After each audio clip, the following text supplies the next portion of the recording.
हरे कृष्णा दोस्तों। पौराणिक कथा के अनुसार एक बार जब भगवान श्री कृष्ण एक पेड़ के नीचे बैठे बांसुरी बजा रहे थे तो उनकी तरफ एक हिरन दौड़ता हुआ चला आया और उनके पीछे जाकर छिप गया। वह हिरन बहुत ही घबराया हुआ था। भगवान श्री कृष्ण ने उस हिरन के सिर पर हाथ फेरते हुए कहा, क्या हुआ, तुम क्यों छिप रहे हो? जितने में उस हिरन का पीछा करते हुए एक शिकारी भी वहां आ पहुंचा और बोला, ये मेरा शिकार है, इसे मुझे दे दो, इस पर मेरा अधिकार है। तब भगवान श्री कृष्ण बोले, हर जीवित जीव पर उसका खुद का अधिकार होता है, ना कि किसी और का। तब वह शिकारी क्रोध में बोला, ये मेरा शिकार है, इसे मैं पका कर खाऊंगा। तब भगवान श्री कृष्ण बोले, किसी भी जीव को मार कर खाना पाप की श्रेणी में आता है। क्या तुम पाप के भागी बनना चाहते हो? मांसाहार पुण्य है या पाप? क्या तुम धर्म को नहीं जानते हो? तब वह शिकारी बोला, मैं तुम्हारी जितना ज्ञानी तो नहीं कि यह जानूं कि मांसाहार पुण्य है या पाप, पर मैं ये जानता हूँ कि जीव को मार कर खाना इसमें कोई हर्ज नहीं है।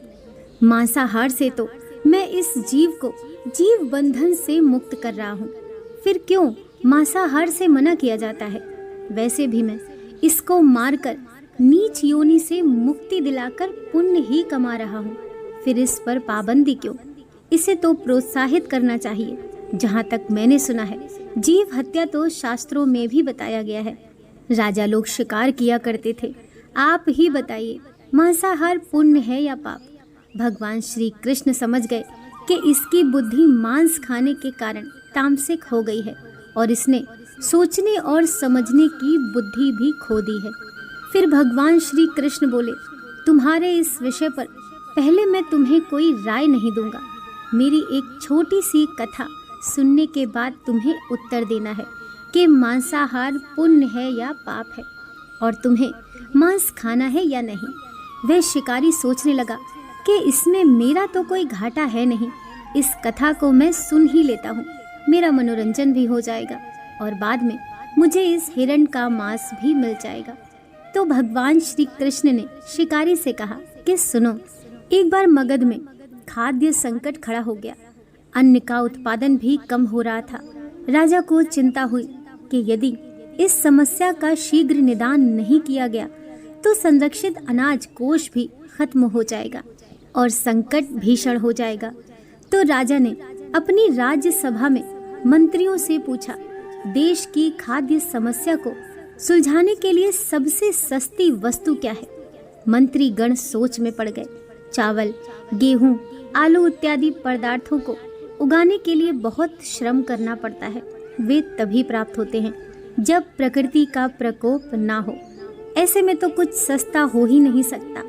तभी शिकार का शौक रखने वाले एक मंत्री ने सोचा कि यही उत्तम अवसर है, क्यों ना अंधाधुंध शिकार के लिए राजा की अनुमति ले ली जाए। उसने सभा में कहा कि सबसे सस्ता खाद्य पदार्थ है मांस। इसके लिए धन का खर्च भी नहीं है और पौष्टिक खाना भी मिलता है।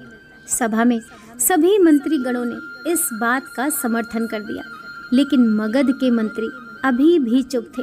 राजा ने पूछा, मंत्री आप चुप क्यों हैं? आपने कोई अनुमोदन नहीं किया, आपका क्या मत है? मंत्री ने कहा, मैं ये नहीं मानता कि ये कथन सही है कि मांस सबसे सस्ता पदार्थ है। फिर भी इस विषय पर मैं अपने विचार आपके सामने कल रखूंगा। मंत्री उसी रात मांसाहार का प्रस्ताव रखने वाले सामंत के घर पहुंचे। सामंत ने इतनी देर रात मंत्री को अपने घर आते देखा तो वे घबरा गया। किसी अनिष्ट की आशंका से वह कांप गया। मंत्री ने कहा, संध्या को महाराज बीमार हो गए, उनकी हालत बहुत खराब है। राज वैद्य ने कहा है कि किसी शक्तिशाली देह का 2 तोला मांस मिल जाए तो राजा के प्राण बचाए जा सकते हैं। आप महाराज के सबसे विश्वास पात्र हैं, इसीलिए आपसे योग्य और कौन होगा। इसके लिए आप जो भी मूल्य लेना चाहें ले सकते हैं। आप कहें तो इस काम के लिए मैं आपको 1 लाख स्वर्ण मुद्राएं भी दे सकता हूँ। एक बड़ी जागीर भी आप मांग सकते हैं, बस आप अपनी इच्छा कहें। मैं तलवार से आपका हृदय चीरकर बस 2 तोला मांस निकाल लूंगा। यह सुनकर सामंत के चेहरे का रंग फीका पड़ गया। वह सोचने लगा, जब जीवन ही नहीं रहेगा तो लाख स्वर्ण मुद्राओं का मैं करूंगा क्या, और बड़ी जागीर भी किसी काम आएगी।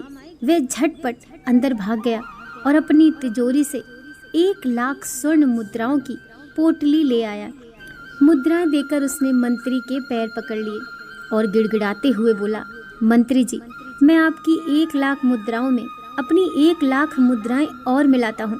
इन मुद्राओं से आप किसी और सामंत के हृदय का मांस खरीद लें, किंतु मुझे जाने दें। ये बात किसी और को पता ना चले, मैं आपसे हाथ जोड़कर निवेदन करता हूँ। मंत्री जी ये सब समझ चुके थे। मंत्री सामंत को थोड़ी और मानसिक पीड़ा देना चाहते थे। मंत्री ने आगे कहा, सामंत, आप शरीर से बलवान हैं, आपकी कदकाठी महाराज से मिलती जुलती है, इसीलिए राजवैद्य ने खास तौर पर आपका ही नाम लिया है।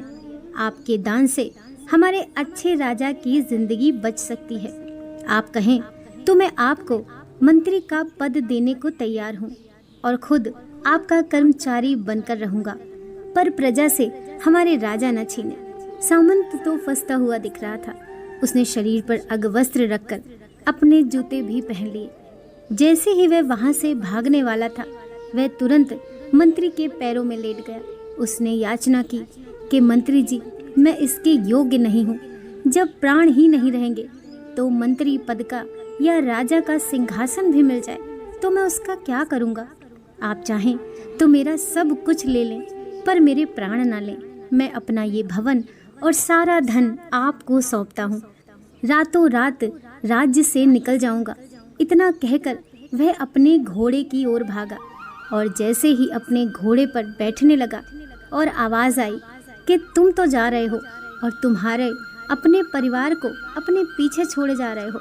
सामंत बोला, मेरे अपने प्राण से प्रिय कुछ भी नहीं है। जब जीवन ही नहीं रहेगा तो कुटुंब का क्या करूँगा। जीवन रहा तो ऐसे ही सुखी रह लूँगा। इतना कहकर घोड़े पर छलांग लगाकर बैठ भी गया।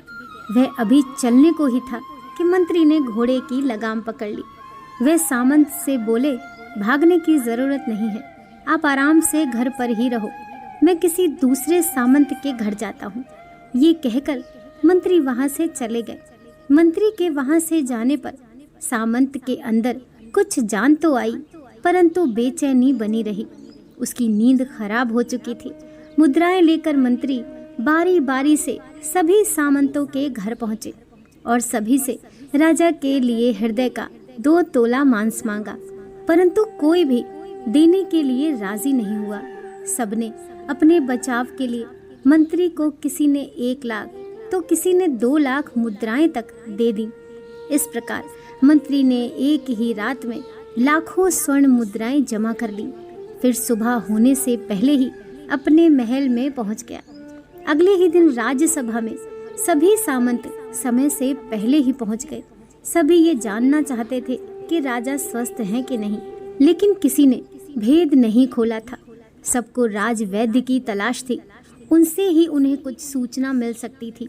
मंत्री ने सैनिकों को आज्ञा दे रखी थी कि जब तक महाराज राज्यसभा में न आए तब तक किसी भी सामंत को भी महल से बाहर जाने की आज्ञा नहीं है। राजा सभा में अपनी चिर परिचित गति में आए और अपने सिंहासन पर आकर बैठे। सभी सामंतों ने देखा, कहीं से भी राजा उन्हें अस्वस्थ नहीं लगे। उन्हें तो कुछ हुआ ही नहीं था। मंत्री ने उनसे झूठ बोलकर सामंत के मन में यही विचार चल रहा था, पर कोई भी किसी और को कुछ भी नहीं बोल रहा था। तभी मंत्री ने राजा के समक्ष 40 लाख स्वर्ण मुद्राएं रख दी। राजा ने पूछा, ये स्वर्ण मुद्राएं किसके लिए हैं और कहाँ से आईं? मंत्री ने कहा, 2 तोले मांस के लिए इतनी धनराशि जुटाई है, पर मांस नहीं मिला। अपनी जान बचाने के लिए सामंतों ने ये मुद्राएं दी हैं। अब आप ये विचार कीजिए कि मांस कितना सस्ता है।